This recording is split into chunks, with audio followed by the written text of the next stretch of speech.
اللہ اکبر یا رسول اللہ.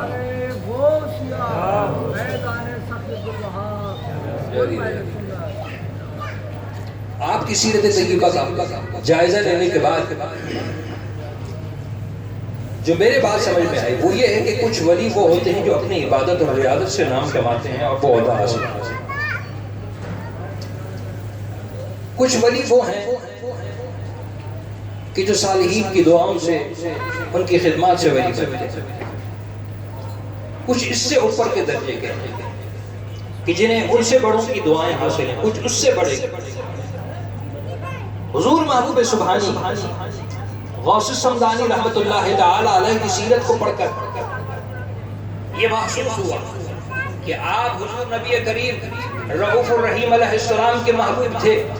حضور کی دعائیں، حضور کی التجائیں، حضرت مولا شیر خدا کی دعائیں آپ کے شامل حال نہیں. اس لیے جو نبوت میں مقام حضور نبی اکرم صلی اللہ تعالی علیہ وسلم کو عطا ہوا وہی غوثیت میں، وہی ولایت میں حضرت محبوب سبحانی کو. سبحان اللہ.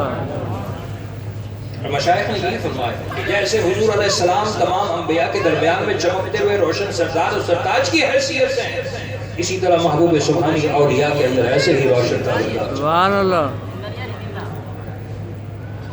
وہ جو آپ کا واقعہ آواز شریف کا ہے نا کہ جس میں حضور محبوب سبحانی فرماتے ہیں کہ حضرت نبی کریم علیہ السلام نے مجھے فرمایا کہ واعظ کرو، واعظ کیوں نہیں کرتے؟ جب میں نے معذوری ظاہر کی تو آپ نے اپنے لعاب مبارک کے 7 قطرے میرے منہ میں رکھے.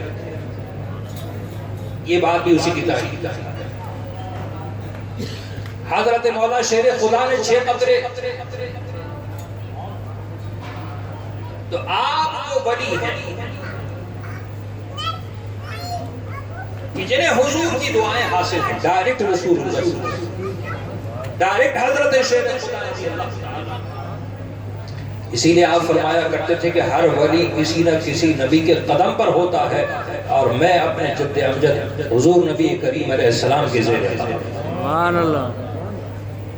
علماء نے یہ ثابت کیا کہ بے شمار شانیں، بے شمار مقامات اور درجات جو حضور علیہ السلام کو حاصل ہیں حضور کی عطا سے، حضور کی دعا سے، سرکار کی شفقتوں سے، سرکار کی رحمتوں سے حضرت محبوب سبحانی کو بھی وہ حاصل ہے. سبحان اللہ. سبحان اللہ. تو آپ حضور نبی کریم علیہ السلام کے محبوب ہیں، حضرت مولا شیر خدا کے محبوب. ہر ولی محبوب ہوتا ہے لیکن آپ محبوبیت میں سب سے اعلیٰ مقام پر ہیں. اسی لیے تو ہم نے ایسے کو پیر بنایا ہے کہ جب ان کے نام کا وسیلہ دے کے ہم مانگیں گے تو اللہ تعالیٰ ہمیں عطا فرمائے. سبحان اللہ. ایسے کو بے شک. تبھی تو قادری کہلاتے ہیں. حضور غوث اعظم بھی اپنے فرمودات میں یہی ارشاد فرماتے ہیں، فرماتے ہیں کہ اگر میرا مرید چاہیے تھے یعنی اچھا اور عمدہ نہیں ہے، ناقص ہے، کمزور ہے، ناتواں ہے، ضعیف ہے، عمل کے اعتبار سے ناتواں ہے، کمزور ہے. اگر میرا مرید ناقص ہے، ناتواں اور کمزور ہے تو ٹھیک ہے، وہ تو کمزور صحیح لیکن میں تو ناتمام نہیں، میں تو مکمل ہوں. میں تو اس کی آوری کروں گا، میں اس کی مدد کروں گا. سبحان اللہ. میں دستگیر ہوں اس کا ہاتھ پکڑوں گا. کیا شان ہے. سبحان اللہ. تو حضور محبوب سبحانی کا مرید ہونا بھی بہت بڑی بات ہے، ان کے سلسلے سے جڑنا بھی بہت بڑی بات ہے. اور حضور محبوب سبحانی کا یہ وعدہ ہے کہ وہ اپنے مرید کو تنہا نہیں چھوڑیں گے.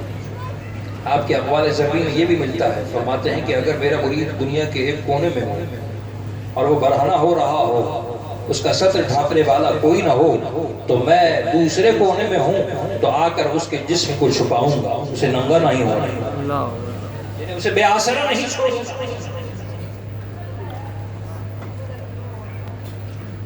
تو ہم قادریوں کو تو ناز ہونا چاہیے محبوب سبحانی کی زندگی کہ اللہ نے ایسا مرشد ہمیں وہ کہ جو رسول اللہ کا محبوب ہے، جو حضرت شیر خدا کا محبوب ہے، جو محبوب الہی ہے، خدا کا محبوب ہے، جس کی بچپن سے لے کے آخر زندگی تک حضور کی محبوبیت میں گزری ہے.